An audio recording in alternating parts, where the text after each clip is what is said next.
ఎన్నాళ్ళంటారా ఇట్లా ఖాళీగా ఉంటారు? ఏదైనా జాబ్ చూసుకోండి రా, నా దగ్గర రాండ్రా, జాబ్ చూపిస్తా. ఖాళీగా ఎవడున్నా బిగ్ బాస్ చూసానా మేమంతా ఇక్కడ దేశంలో పక్కోడు పని మీద ఉన్నంత ఇంట్రెస్ట్ మీరు ఇంకా మారర్రా. A few moments later.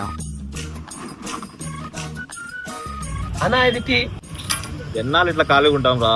మొన్న ఆయన అన్నాడు కదా ఏదో జాబ్ చూసుకుందాం రా ఆయన కంపెనీలో. పెద్ద సమస్య వచ్చి పడిందే. గోపి గారు చెప్పింది నిజమే అనిపిస్తుంది రా. నాకు కూడా చాలా ప్రాబ్లమ్స్ అయిపోయినాయి ఇంట్లో. ఇటు పైకి ఎదవలాగా అంటారు కానీ సెంటిమెంట్స్ ఎక్కువ. రేపు వారం నుంచి ఎక్కుదాం లేరా. ఎక్కే కది పని కాదు కోచి, జాబు. ప్రపంచం అంతా ఎదలతో నిండిపోయిందని. వస్తాను. ఏంది అన్న ఇది చెప్తా అర్థం తెచ్చాడు.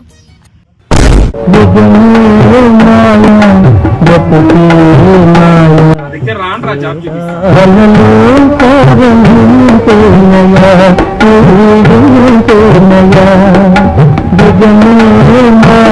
నిన్ను నమ్ముకొని వస్తే మనమమ్మాలి కదా.